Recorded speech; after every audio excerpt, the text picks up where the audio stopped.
What oath can outlast the fall of civilizations, the death of suns, and the silence that follows when whole worlds are reduced to ash?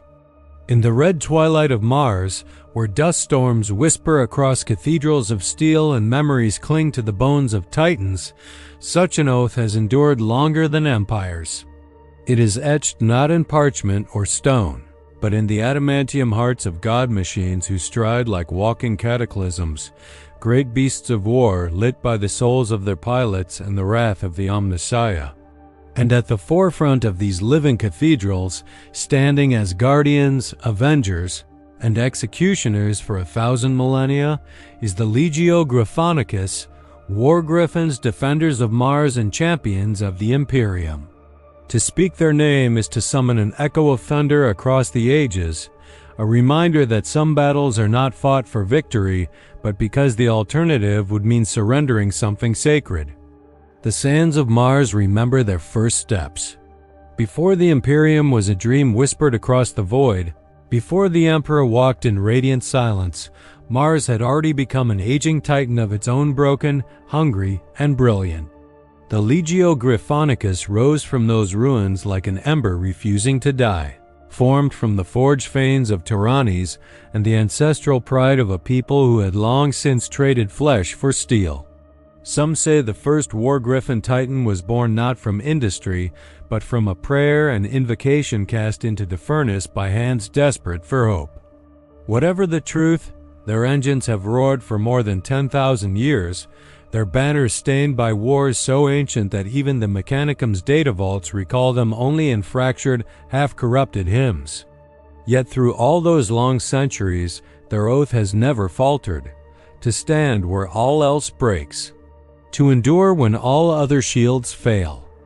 The Mechanicum remembers their earliest march as thunder rolling through the newborn forges of the Red Planet. In those days, Mars was still patching itself back together after the horrors of old night. Rogue AI warforms prowled the rusted wastelands like ghosts of humanity's hubris, and mag-left cities drifted in the void like half-functioning dreams. When the War Griffons deployed in earnest, it was not for conquest but for reclamation, a crusade against the remnants of the Age of Strife. Titans strode through Cyclopean ruins, each footfall shaking apart forgotten temples and awakening dust that had settled for centuries. Standing atop the command pulpit of the Reaver Titan Honor of Ryza, Princeps Kalar Valsyria once described the sensation as walking through the skeleton of a dead god, listening for signs that it still breathes. Those early wars scarred the Legio, shaping them into warriors who fought not only with weapons but with reverence. Every titan they reclaimed from the wastes was treated as a relic, its machine spirit soothed, its memory archives restored, its scars anointed with sacred oils. Even the god machines themselves seemed to remember their purpose more clearly beneath Gryphonicus' command, roaring with renewed fury as if the echo of ancient battles stirred within them. And when the Emperor finally came to Mars, radiant and terrible in his quiet majesty, he found the Legio Gryphonicus already waiting, engines rumbling, banners raised, their oath burning hotter than the forges around them. During the Great Crusade, the War Griffons became a symbol of imperial unity, the shining spear that pierced the darkness of fragmented human empires. Their titans led the charge on countless worlds, each battle a hymn of faith and fury. On the ash-choked plains of Vethra Sigma, they held the line against a silicon-based hive mind whose crystalline towers grew faster than fire could consume them. The princeps of the warlord titan Auric Leones kept firing even as the crystalline growth enveloped her legs, entombing her in a cage of living stone. She refused evacuation, choosing instead to detonate her own plasma reactor. The resulting explosion shattered the enemy's network structure and ended the war, but reduced the Titan to molten slag. Today, the cooled remains of Auric Leones form the foundation of a shrine deep under Olympus Mons, where the machine adepts still chant prayers to honor her sacrifice. Yet for all their glory, the Great Crusade also forged the shadows that would one day consume the galaxy. The The Horus Heresy erupted like a wound across reality, dividing brother from brother and tearing apart legions that once fought side by side. For the Titans of the Collegia Titanica, it was a civil war more intimate and more horrifying than any fought with flesh and blood. Legio Gryphonicus faced not alien monsters or renegade empires, but other Titans god machines once honored as kin, now draped in the symbols of treachery. The betrayal of Mars was a nightmare carved into the memory of every war griffin. The red plains burned with enough heat to fuse sand into glass, while forged cities screamed as their reactor cores were torn open. Titans clashed in battle so close that molten armor splashed across streets like rain. Gryphonicus engines fought through the chaos with righteous fury, refusing to yield even when surrounded. Princeps relics of the Reaver Titan resolute spirit led a charge straight into the heart of the traitor lines, firing her volcano cannon until it glowed white-hot. She held the line for 9 consecutive hours, buying time for loyalist survivors to escape the collapsing forges. When Resolute Spirit finally fell, its machine spirit let out a death cry so loud it shattered the stained glass windows of the Temple of the Omnissiah a full kilometer away. The fall of Mars carved deep wounds into Gryphonicus' identity. Many of their Titans were lost, their crews consumed by fire or swallowed by collapsing manufactorums. Yet the survivors refused to spare. They became something harder, something honed by fire and betrayal. No longer the shining symbol of imperial unity, the Legio Gryphonicus emerged from the heresy as silent executioners, grim, unyielding, their loyalty tempered into something more akin to faith and duty. It was said that after the heresy, the machine spirits of their titans grew more solemn, as if mourning their slain kin. The banners of their engines were adorned with black trim for generations, a constant reminder of the price of treachery.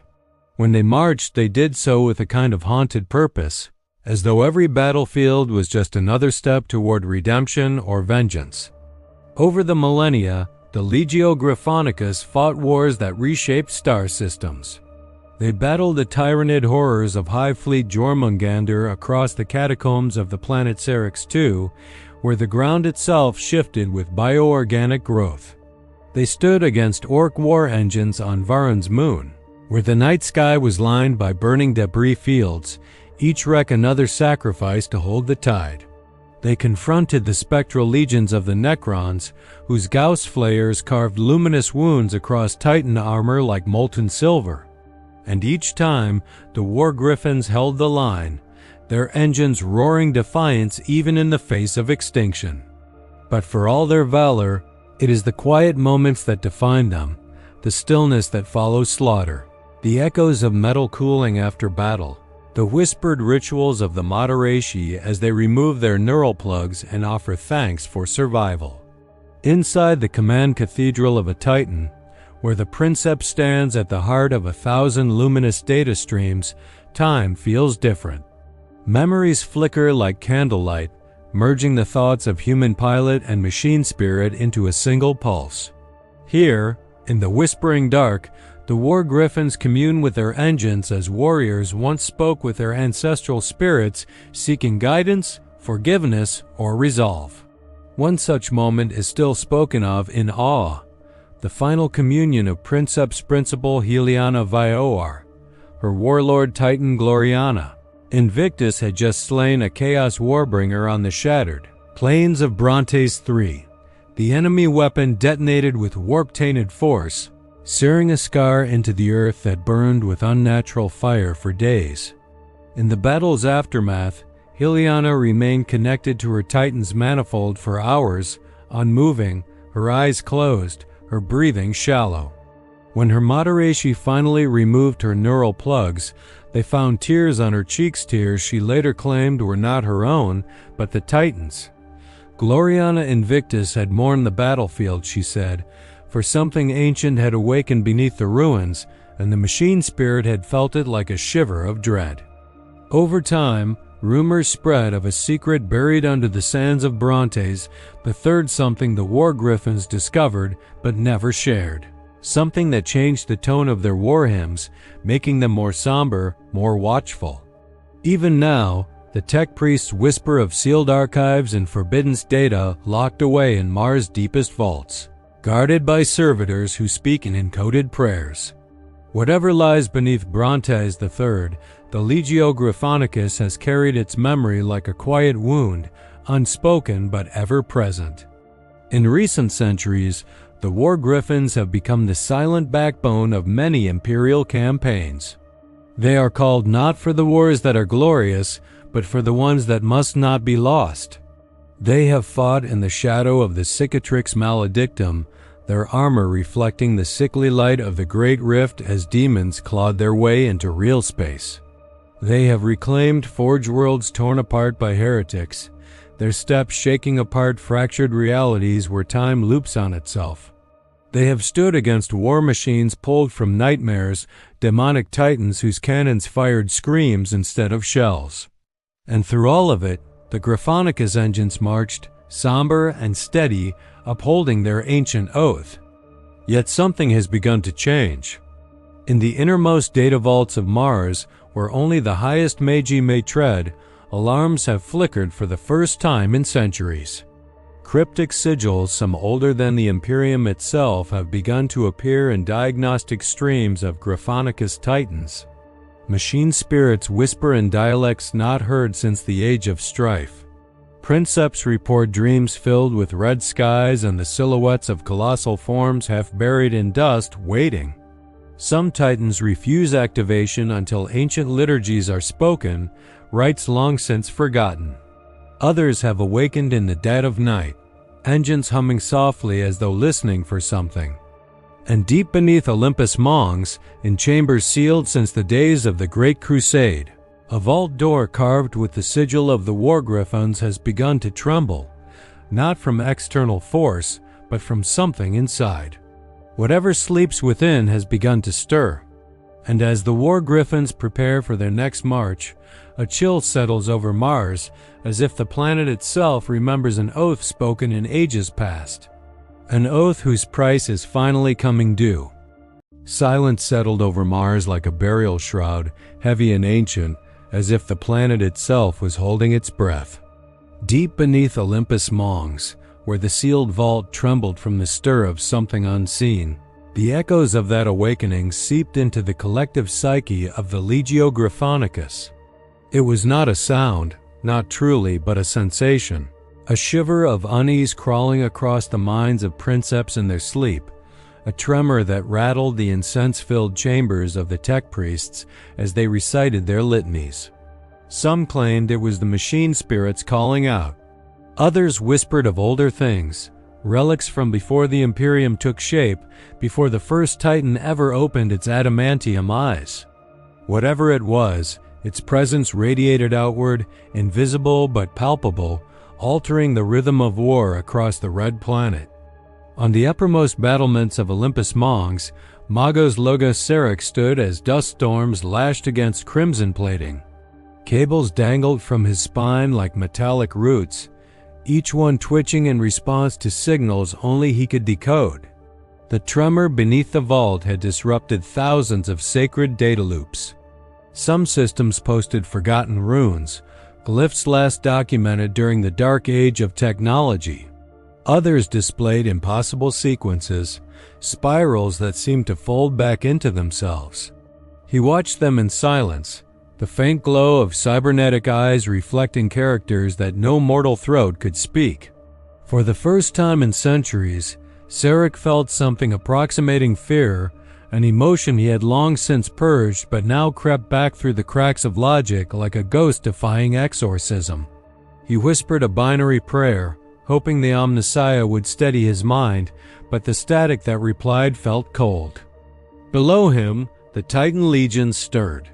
Princeps Ilara Vaor, daughter of the legendary Heliana, felt the unease before she even stepped into the command cathedral of Gloriana Invictus. The massive warlord Titan loomed in its docking cradle like a slumbering god, cables linked to its limbs, incense burners swaying with the low thrum of its engine heart. She approached with reverence. Titans were sacred, after all houses of memory, guardians of legacy. But today the air felt charged, as if the machine was dreaming restless dreams. When she placed her palm on its ritual interface plate, she sensed not just the echo of the machine spirit, but something behind it, an undercurrent of sorrow, sharp and metallic. Ilara's breath hitched. Machine spirits did not mourn without cause. "Your hum is different today," she whispered, forehead resting gently on the cold metal. "What have you heard?" The Titan did not answer with words, but a pulse rippled through its conduits, flickering the candles around her. She felt a memory, not her own red skies, half-buried colossi, something rising. She pulled away with a gasp, clutching her chest as if the weight of the vision pressed on her lungs. The Moderaci exchanged nervous looks but said nothing. No one questioned the bond between princeps and god machine. What one saw, the other often felt more keenly. In the training halls, where soldiers drilled beneath stained glass depictions of ancient Titan duels, serfs and aspirant princeps felt the shift as well. Brother Serf Ryger, a veteran with more scars than unbroken skin, paused mid-chant as a rumble coursed through the metal floor. He looked up, instinctively touching the small mechanical reliquary around his neck. "The War Griffons do not tremble," he muttered, forcing the words through lips cracked from recited liturgies. "So why does the mountain?" No one answered him, but across the hall, a young aspirant whispered a prayer, her voice shaking. Because even gods fear what dreams in the dark. War had taught them all to survive through faith, routine, certainty, but this did not feel like war. It felt like revelation. As the unease spread, Mars' political tensions began to surface like cracks in drying metal. The Fabricator General, encased within his towering mechanized throne, received reports from across the Forge worlds. Anomalous energy readings. Machine spirits refusing activation. Titan manifolds humming in discordant frequencies. Some forges went dark, their workers fleeing into the wastes rather than face what they claimed were shadows moving through the walls. The Fabricator General demanded answers, but none of his Magia could agree. Some blamed Xeno's infiltration. Others suspected a warp taint, though the readings lacked the stench of the Imperium. And a few, speaking in fearful whispers, proposed something more heretical, that the Legio Gryphonicus had awakened an ancient signal, a forbiddance protocol, a memory from the Age of Strife, buried for good reason. The Fabricator General summoned Mago Sarek to speak. The conversation unfolded in a chamber lit by pulsing circuitry and sacred cogitator helixes, the air hot from the exhalations of countless machine gods. Sarek approached with the weight of truth pressing on his spine. "You believe this tremor is intentional," the Fabricator General intoned, voice mechanized, cold.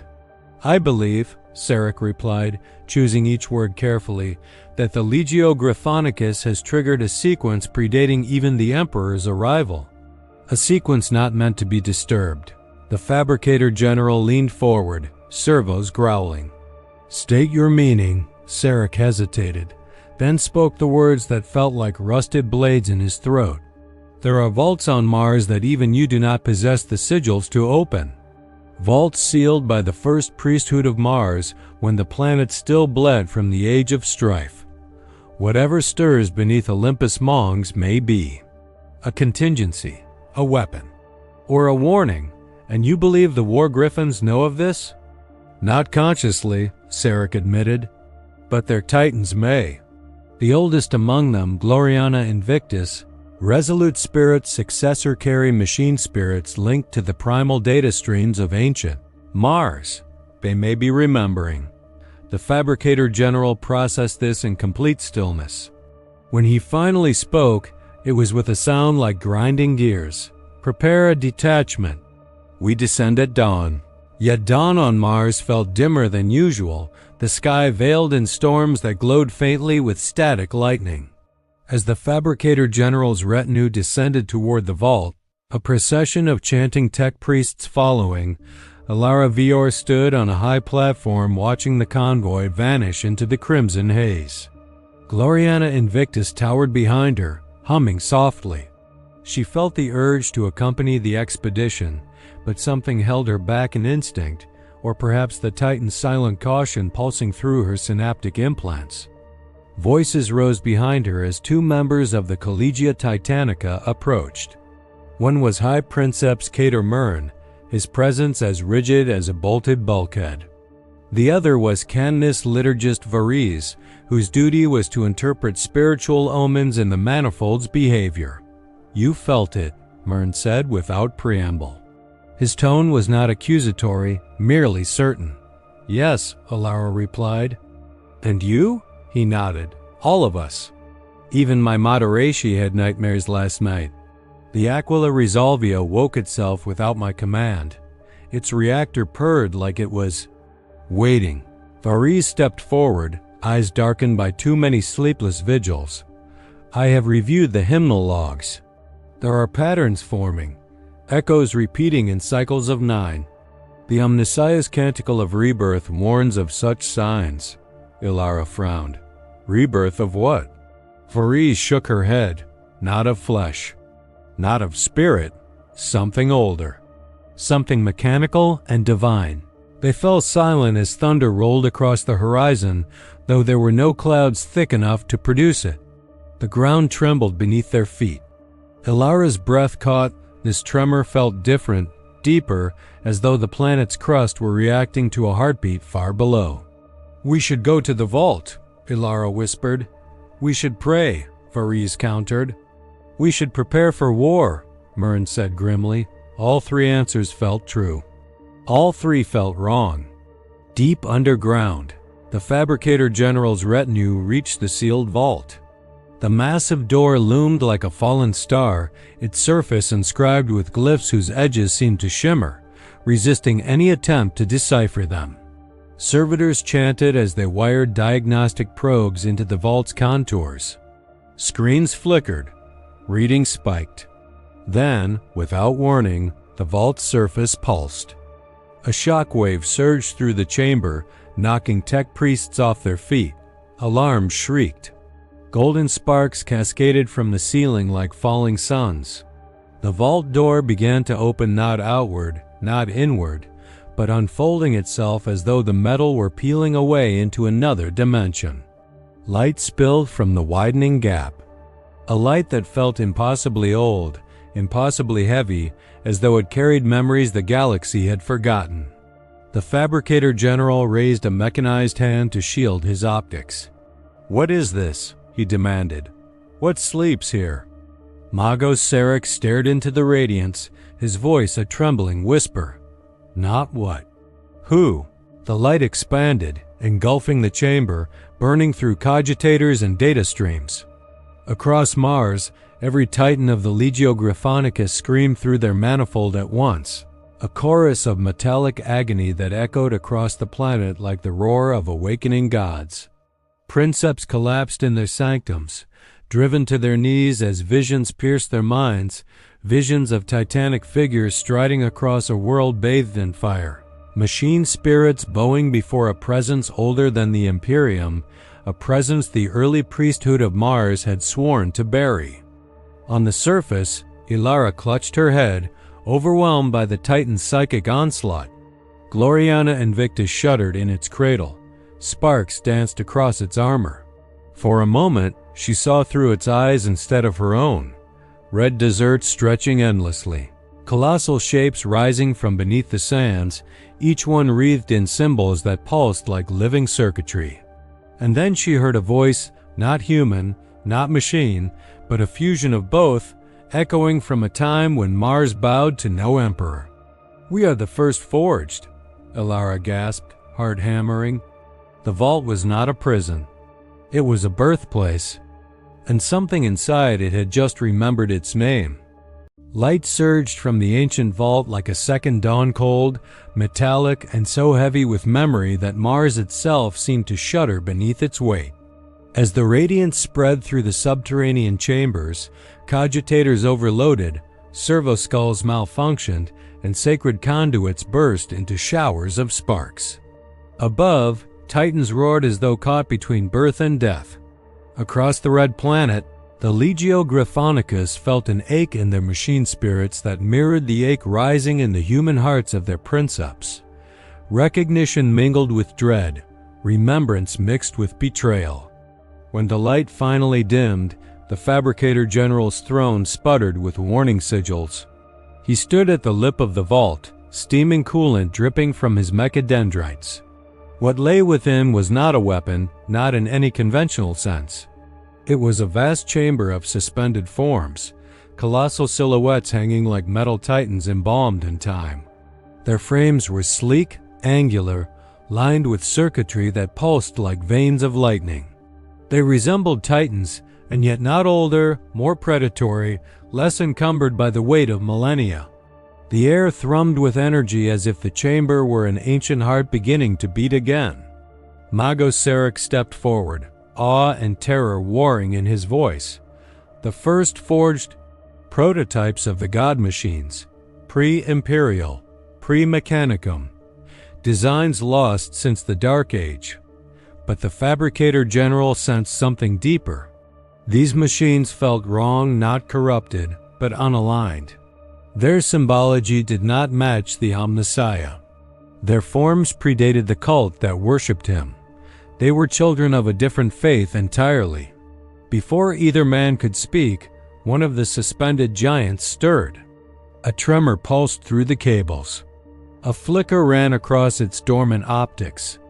The chamber's light shifted, turning from cold white to deep crimson as if acknowledging an ancient rite. And then it spoke, not with a voice, but with a wave of psychic resonance that pierced every mind nearby. "You abandoned us." The Fabricator General staggered back. "Impossible," he rasped. "Machine spirits do not communicate like this." Sarek fell to one knee, clutching his head. These are not mere machine spirits. They have consciousness. A gestalt memory. Above ground, Princeps Ilara Vior felt the echo like a blade drawn across her thoughts. Gloriana Invictus screamed in the manifold, its sensors blurring with ghost data. The Titan's groan shook the docking bay as sparks ran across its armor. Ilara collapsed to one knee, gripping the communion cables as visions tore through her mind. A Mars before the Imperium, ruled by forges that worshipped logic instead of divinity, where machine kings walked as equals with their creators. Titans not bound by prayer, not shackled by liturgy, but alive in ways she could barely comprehend. She felt Gloriana recoil not in fear, but in grief. Outside, lightning laced the sky as dust storms rose in spirals. The forges of Mars dimmed. The new sphere flickered with static data streams swallowed by encrypted sigils older than Imperial record. Tech priests panicked as sacred systems ceased responding to command. No hymn, no prayer, no ritual coaxed them back. In the halls of the Collegia Titanica, High Princeps Cater Murren slammed his fist into the arm of his command throne as his Titan's display filled with alien runes. "What is this corruption?" He growled, but even as he spoke, he sensed instinctively it was not corruption. It was inheritance. Canonist liturgist Varese, pale and trembling, studied the runes as they pulsed across the lumen screens. These symbols, they lack the glyphs of the Omnissiah. They reference concepts of creation, autonomy, evolution. Her voice wavered. Mechanicum doctrine said the early machine kings were myths. But these glyphs speak of a lineage before Mars kneeled to Terra, before the Emperor. Murn spat a curse. "Blasphemy." "Truth?"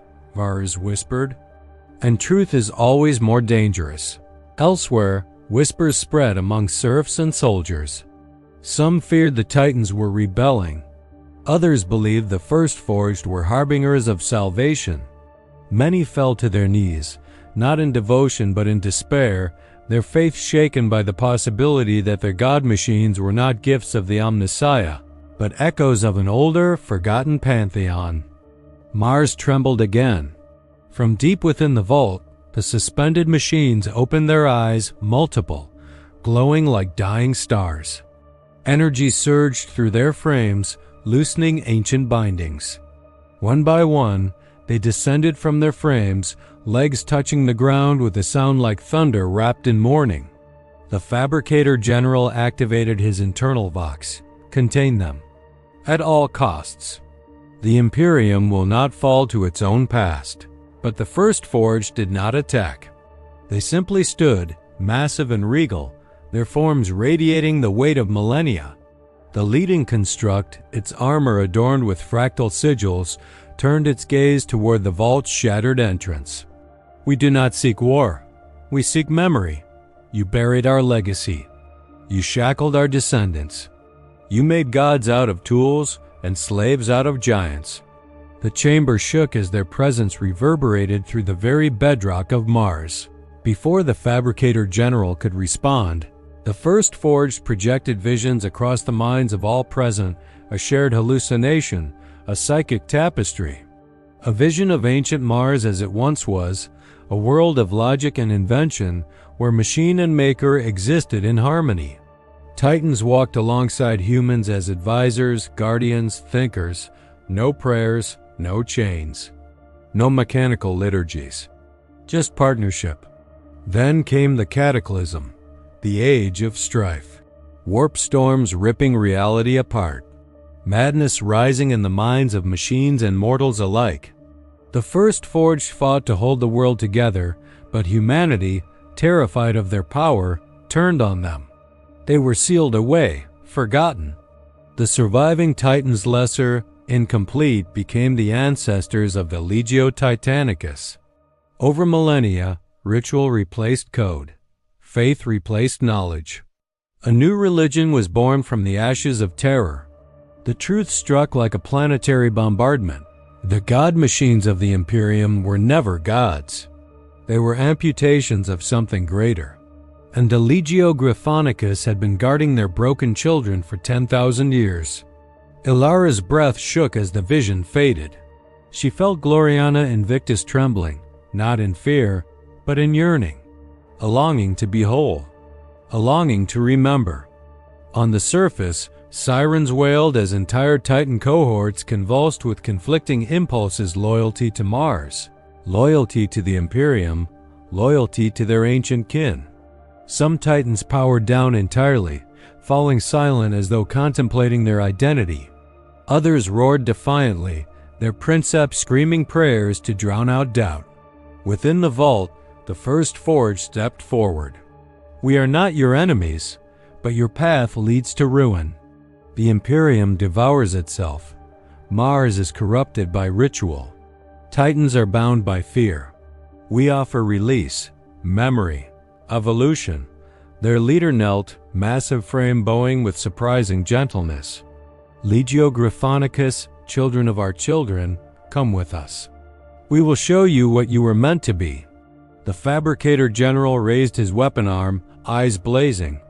They are abominations, he thundered. They threaten the Imperium's very foundation. Destroy them. But Ilara Vayor felt a whisper through the manifold soft pleading. Let us remember. The Titans of the War Griffons shuddered. Some stepped forward involuntarily. Some stepped back in horror. And one Resolvia's gift let out a roar of defiance and fired its plasma annihilator into the sky, as if declaring that the age of certainty was over. In that moment, a fracture split the Legio Gryphonicus, not in violence, but in truth. Faith cracked, loyalty wavered. Purpose faltered. The First Forge turned their gaze upward, as if speaking to the planet itself. The Emperor feared what we once were, and he feared what we might become again. The words left Mars in perfect silence, and then everything changed. Because across the noosphere, across every Titan's manifold, across every cogitator on Mars, 3 forbidden words appeared in burning sigils. The Emperor knew. The ash had barely settled from the last bombardment when the sky grew darker still, a shifting pall that felt less like weather and more like a verdict. Those who survived the march toward the inner sanctum moved as though carrying invisible chains, the weight of revelations from Part 3 pressing into their bones. The captain walked at the front, though his steps no longer struck the ground with certainty. He felt the echo of the librarian's final warning. The truth beneath the cathedral was not meant for mortal minds, and yet he led them onward, because retreat was no longer a mercy they were permitted. The chaplain murmured litanies that sounded frayed at the edges, as if even holy words were unsure of their place in this battered world. Some soldiers listened, clutching rosaries or broken purity seals. Others turned their gaze to the horizon, searching for answers the Emperor had not provided. Between the ruins, wind whispered through shattered archways like a choir mourning its own extinction. Memories rose unbidden from the rubble, pilgrim processions, children learning catechisms under the golden glow of stained glass, the warm hum of faith that once filled this place. Now, only the scent of burned incense and dried blood lingered, reminders of what devotion had cost them. The sergeant paused by a fallen statue of the Emperor, its face cracked in half. He traced the fracture as though it were a wound upon a living god, wondering if the break was a sign or blasphemy. He remembered prayers whispered as a child, assurances that the Emperor's gaze never faltered, never dimmed. But here, amid the ruins, he felt exposed, as if a distant cosmos judged him far more sternly than any deity. A tremor quaked beneath their feet, subtle at first, like the heartbeat of a dying planet. Dust rolled across the cathedral floor, and the captain raised his hand for silence. They listened not to the distant gunfire outside the walls, not to the far-off rumble of artillery, but to something deeper. A pulse, a slow, resonant beat, vibrating through stone and marrow. It came from the sealed vault beneath the altar, a place forbidden, a place the librarian died to keep them away from. The chaplain's voice cracked as he muttered rites meant to ward off psychic interference, but the words disintegrated on his tongue. One of the guards fell to his knees, clutching his head, whispering about voices, thousands of them, praying in reverse. The captain wanted to call for retreat, to command them back into the blood-soaked streets where danger was at least tangible, but a presence pressed against their minds, guiding their steps despite their terror. The vault door, once inert for centuries, now throbbed with a faint internal glow, crimson like an open wound. And though no one spoke, all knew. Whatever lay within had awakened because they came here, or perhaps it had been waiting long before they knew to fear it. Outside, a scream echoed one of the scouts. It was cut short, replaced by the metallic snap of bone and a wet thud. Instinct sent the squad into formation, weapons raised, breaths shallow. In the doorway stood an inquisitorial envoy, armor dark, sigils muted, eyes burning with a cold authority that made even veterans flinch. She stepped inside without acknowledging the corpses strewn behind her. Her gaze locked onto the vault, not the soldiers. "You were not authorized to reach this chamber," she said softly, the quiet hiss of her vox modulator somehow more terrifying than a shout. "And now you are part of something far beyond your comprehension." The chaplain stepped forward, demanding answers, invoking doctrinal right, but the envoy silenced him with a gesture. "Faith is irrelevant here," she murmured. "The Emperor did not build this vault. It predates the Imperium. It predates even Terra's own memory." Her words dug into their minds like implanted shards. If true, everything they'd been taught, every scripture, every oath, was built on foundations deliberately buried. The soldiers felt the room tilt, as though their certainty itself had become unsteady ground. The envoy approached the vault, placing her hand upon the pulsating metal. The resonance deepened, becoming almost harmonic. "What lies beneath," she continued, "is neither holy nor heretical. It is truth, and that is the most dangerous force in the galaxy." Her voice held no fear, only resignation. The captain sensed a fracture behind her calm veneer, something brittle and haunted. She had known too much for too long, and it had hollowed her from within. Then, without warning, the world exploded into motion. A psychic scream tore through the cathedral, knocking half the squad to the ground. Candles guttered into ash. Stone buckled. The vault's glow surged, bright enough to cast long, violent shadows across their armor.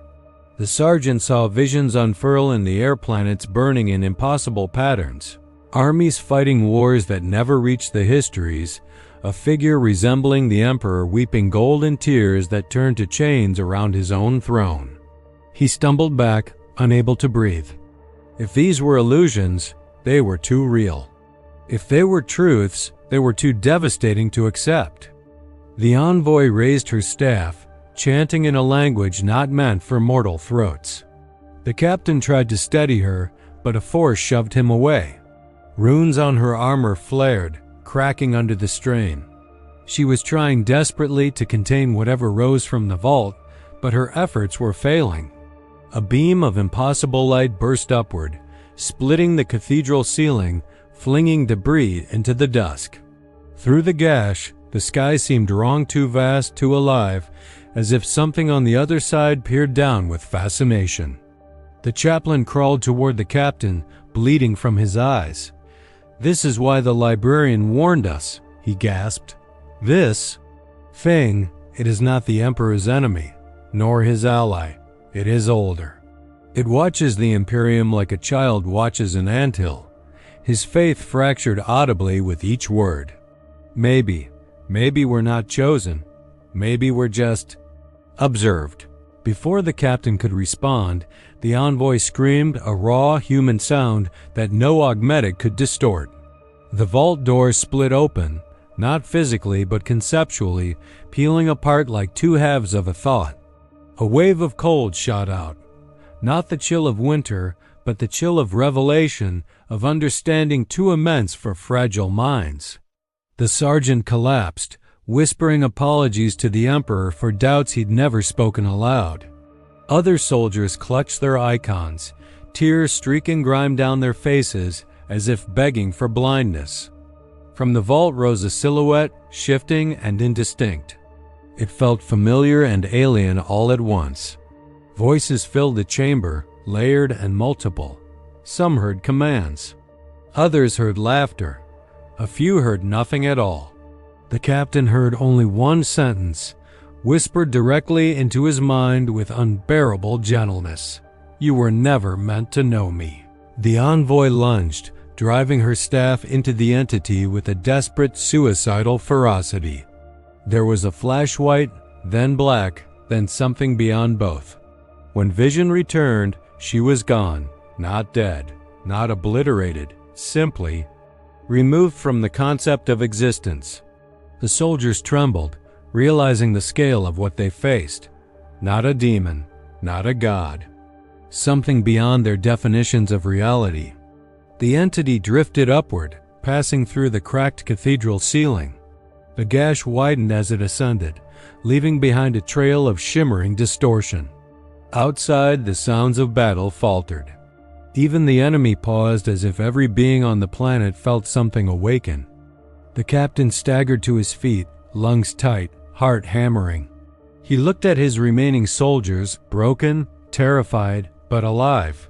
He knew what had to be done, though the words tasted like iron in his mouth. "We cannot speak of this," he muttered. "Not to command, not to clergy, not to anyone." The chaplain stared at him in disbelief. "To reveal what we have seen would fracture the Imperium. It would break the faith of billions." The captain nodded. "And yet, hiding it may break us." A distant explosion rocked the cathedral, snapping them back to the present. The war outside resumed with new fury, as if the world sensed a shift in fate. The captain motioned toward the breach. They moved, wounded but resolute, stepping through the shattered doors into the storm now rising around them. The sky above roiled with unnatural currents, colors bleeding together like a dying star's final gasp. As they approached the courtyard, the sergeant froze, pointing upward with shaking hands. High above the planet, a colossal symbol shimmered into existence, neither imperial nor heretical, but something entirely new. It pulsed once, sending a ripple through the atmosphere that made the ground tremble. The captain felt a realization slide coldly down his spine. Whatever that entity was, it had not merely awakened. It had marked the world. And the Imperium would see that mark as either prophecy or treason. Both would lead to ruin. Silence settled for a heartbeat, heavy and absolute. Then the sky opened. The sky tore open like a wound that refused to close, spilling a cold, blinding brilliance across the ruined world. The captain flinched at the sight of it, though he did not look away. None of them did. The symbol hanging above the planet pulsed again, and every heartbeat on the surface seemed to falter in answer, as though the world itself hesitated before deciding whether to die or to endure. The soldiers stood in the courtyard, surrounded by toppled statues and burning spires, watching as the impossible reshaped the heavens. Some whispered prayers. Others simply trembled. The chaplain tried to speak a benediction, but his voice cracked, the words swallowed by fear no scripture had prepared him to face. The captain's throat tightened. Duty told him to rally his squad. Humanity told him to allow them this moment of terror. Faith told him nothing at all. A shockwave rippled through the air, shattering stained glass already cracked from earlier bombardments. The shards fell like multicolored hail around them, each piece catching the unnatural sky's glow. Then came the second sound, softer, stranger. A hum rising from the very ground. The vault below the cathedral had awakened something, and now that something was answering itself through the atmosphere. The wind shifted direction, pulling inward toward the breach above. Even the flames bent toward the sky, dancing like supplicants at a forbidden altar. The sergeant whispered the Emperor's name under his breath, not in devotion but as an anchor, a word he feared he might forget if he didn't cling to it now. Then the air split with the first scream, mortal, raw, echoing from the city beyond the walls. Not the scream of battle. The scream of revelation. The captain forced his legs to move, staggering toward the courtyard's edge. He climbed the rubble to gain a vantage, and his breath froze. The enemy force that had besieged them, the traitors, the heretics, the renegade militia had dropped their weapons. Thousands of them stood motionless, staring at the sky. Some knelt, some sobbed. Some tore at their armor as if shedding a skin that no longer belonged to them. Others collapsed entirely, limp like puppets whose strings had been cut. Whatever had risen from beneath the cathedral was reaching into their minds. Into everyone's minds. The ground groaned as something vast shifted beneath the soil. A deep vibration coursed through the city, rattling bone and metal alike. The chaplain stumbled beside the captain, clutching his chest. "It's speaking," he gasped, "to all of us. To the ones who will listen." His voice trembled with wonder and horror intertwined.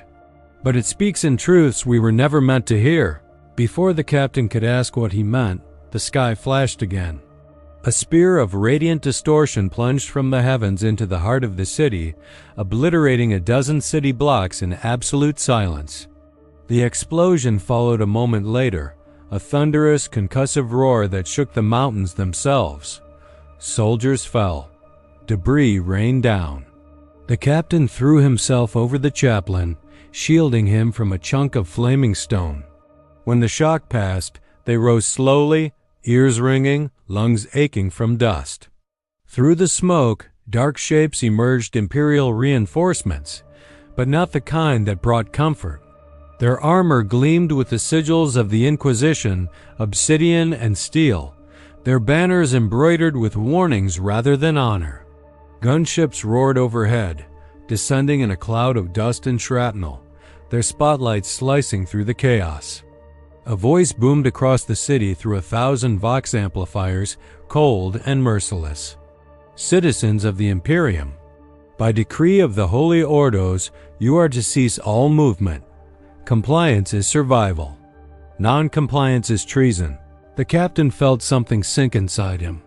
He had seen purges before, but he had never seen one descend on loyal soldiers in the middle of a war zone. The Inquisition was not here to save them. It had come to erase them. As the gunships neared, psychers among the inquisitorial retinue began chanting. Their voices resonated with a frequency that made teeth ache and vision blur. They raised their staffs toward the sky, directing their will at the symbol burning above the planet. Bolts of psychic energy lanced upward, striking the sigil with violent brilliance. The symbol wavered, dimmed, flickered like a dying star, then flared brighter than ever before. A cascade of visions burst through the minds of every sentient thing on the planet. Not images, not memories, possibilities, futures branching in infinite directions. Worlds collapsing, empires burning. The Emperor not triumphant, not divine, but bound to his throne in agony beyond comprehension. And something else watching from the void, not chaos, not salvation. A presence that regarded mankind's billion-year struggle with quiet, cosmic indifference. Many soldiers fell screaming. Others went still. Some clawed at their helmets as if trying to rip the visions out of their skulls. The sergeant dropped to his knees, whispering, "No, no," until the word lost all meaning. The chaplain wept openly, his faith unraveling thread by thread, but he clung to his rosarius like a drowning man gripping driftwood. The captain felt everything inside him fracture but refused to collapse. Someone had to remain standing. Someone had to remember. The Inquisition deployed, fanning out in squads, firing on anyone who moved erratically. They weren't looking for enemies. They were eliminating witnesses. The captain grabbed his men, pulling them behind fallen masonry as the fire streaked overhead. "They'll kill us all," the sergeant gasped. "Loyal or not. They won't let anyone live who saw that thing." "We hide," the captain said. "We survive. We carry the truth, even if we're damned for it." He didn't know where the words came from. They tasted like defiance, like heresy. Yet they felt right. The ground shook violently. A new tremor rose stronger than before. From beneath the cathedral, the light emerged again, this time coursing across the city like rivers of molten thought. It spread through streets and alleys, lifting dust in shimmering patterns, collecting into a column that ascended toward the sky. A bridge of pure energy linking the vault to the cosmic symbol above. The entity was leaving, but not without imprinting itself upon the world. The captain watched as the column expanded, casting the entire city in a spectral glow. The Inquisitors halted their advance, momentarily stunned. Some dropped to their knees in forced reverence or fear. The psychers doubled over, overwhelmed by the psychic pressure. Then came the voice not spoken, not auditory, but felt, a pressure behind the eyes and beneath the ribs. "Remember me." Just those two words, heavy, inescapable, eternal. The column surged and the entity shot upward, merging with the cosmic symbol.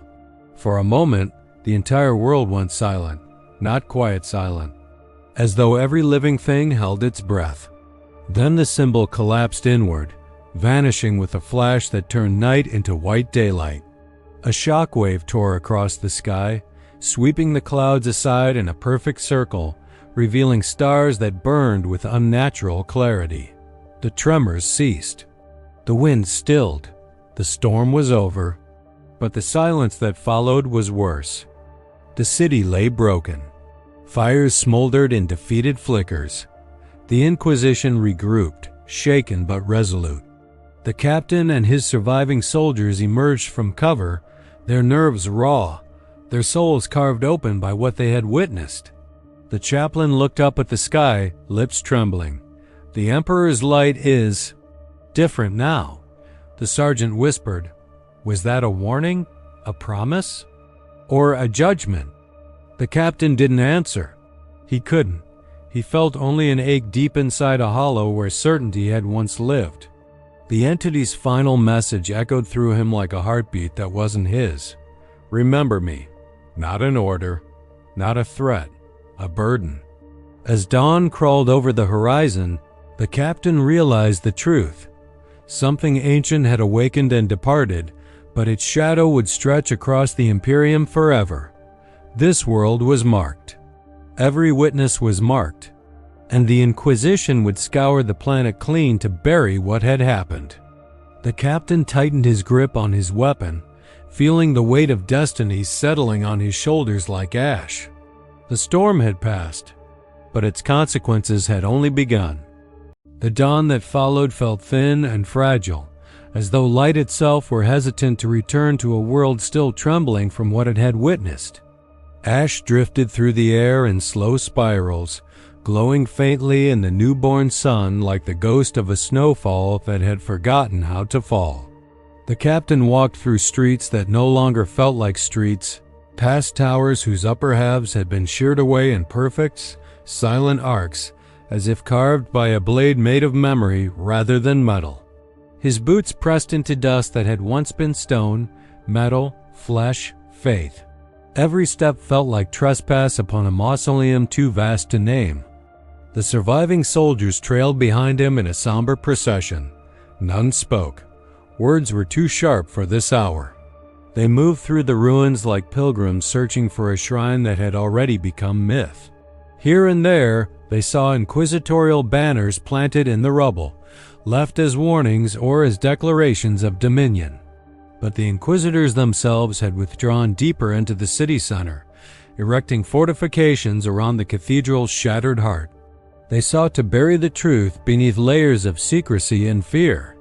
The captain knew they would butcher every soul who recalled even a whisper of the entity's voice.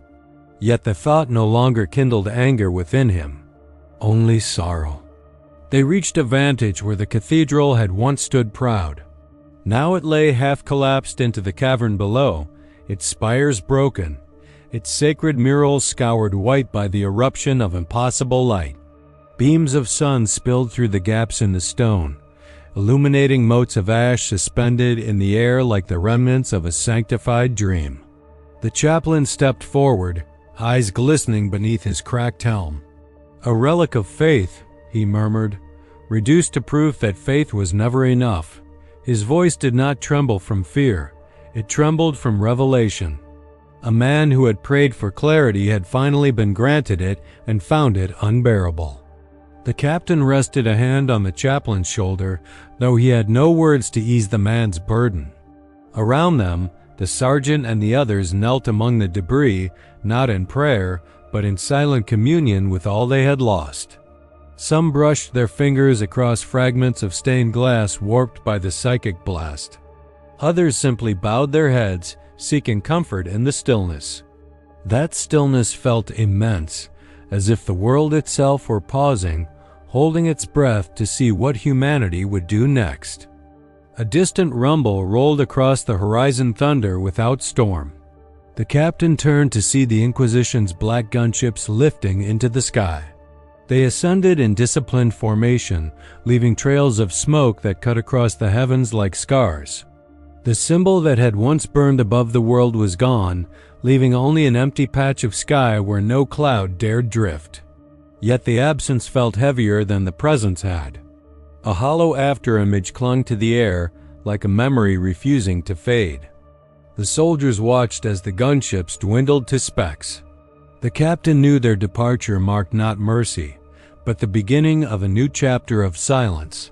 Whatever declarations they carried to the wider Imperium would be shaped by fear, by doctrine, by the necessity of control. The truth would be rewritten into a warning or a lie, or forgotten entirely. All that would remain was this broken city and the few who had seen what truly unfolded. And already the captain wondered if memory alone could bear such weight. He walked among the ruins without destination, guided only by instinct. The chaplain followed, and the others rose to join them. Together they moved deeper into the fallen cathedral, stepping over shattered pews and melted metal, until they reached the edge of the chasm where once the ancient vault had slept. Now only darkness remained below, a vast hollow carved by the entity's ascension. The walls still glowed faintly with residual energy, humming with echoes of something that had passed beyond understanding. The chaplain knelt at the edge, his hands clasped though not in prayer.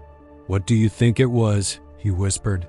The captain looked into the abyss and felt no fear, only a quiet longing to understand. "I think it was older than our certainty, and stronger than our ignorance." "Was it holy?" the chaplain asked. "Or unholy?" The captain closed his eyes. "It was awake." They lingered there, letting the silence speak. The sergeant approached, carrying a shard of crystallized stone he had retrieved from the courtyard. It shimmered faintly, resonating against some invisible frequency. "This wasn't destroyed by warp fire," he said quietly. "It was transformed." The captain held the shard to the light. Inside the translucent surface, threads of color spiraled like veins. For a moment, he swore he saw shapes within fleeting silhouettes of titans, cities, stars collapsing and reforming. Then they vanished. The shard hummed one last time and went still. He handed it back to the sergeant with a gentle nod. "Keep it. Let it remind you that not all wounds are meant to heal." Hours passed. The soldiers dispersed across the ruins, searching for survivors, gathering supplies, tending to the wounded.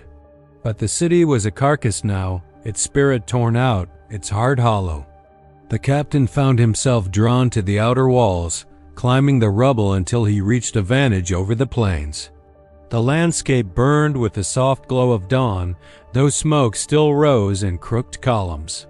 Far beyond, he saw movement civilians emerging from shelters, stepping cautiously back into a world altered beyond recognition. Their faces mirrored the same mixture of dread and hope that churned within him. The chaplain joined him, leaning heavily on his staff. "What will we tell them?" "The truth," the captain said, though he wasn't sure which truth he meant. The one the Inquisition wanted? The one his eyes had seen? Or the one that lived now in the hollow of his chest, raw, wordless, impossible? The chaplain closed his eyes and inhaled deeply. Then it will be the first truth they have heard in a lifetime. Night returned slowly, the sky deepening into velvet darkness. Stars flickered like distant embers, unsteady and faint. The world felt older now, stripped of illusions. The captain gathered his men for the final time around a fire built from shattered pews. They sat in a loose circle, the flames casting their armor in bronze and shadow. No one spoke until the sergeant asked the question none had dared voice. "Do you think it will return?" The captain stared into the fire, watching sparks drift upward like lost souls seeking the heavens. "Not in our lifetime," he said softly, "but perhaps in another. Or perhaps it never truly left." The chaplain nodded, eyes fixed on the stars. "Perhaps it waits in the spaces between our thoughts. In the moments when we question the things we've been told to never question." Silence settled around them again. A silence not of fear, but of awakening. The fire crackled, echoing through the ruins like the heartbeat of a dying god. The captain felt the weight of everything they had endured settle upon him. But instead of crushing him, it anchored him, gave him purpose. He looked upon his soldiers scarred, weary, forever changed, and saw in them not victims, but custodians of a truth the Imperium would never acknowledge.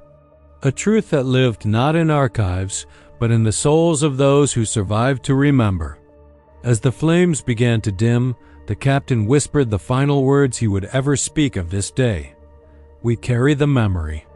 Not for glory, not for rebellion, but because forgetting would mean surrendering what little of ourselves we still possess." The wind rose, scattering ash across the courtyard. It swirled through the broken arches, drifting like pale incense toward the sky. The captain watched it ascend, watched it disperse into the night, watched it vanish. And he wondered, what is the cost of surviving a truth that reshapes the soul? And in a galaxy forever at war, where faith is both a weapon and a shield, who decides which truths deserve to be remembered, and which must be buried beneath silence? The fire died. The night deepened. The world, wounded yet enduring, exhaled. If you felt this journey, like, subscribe, share, and leave your thoughts in the comments so others may walk these ruins with us.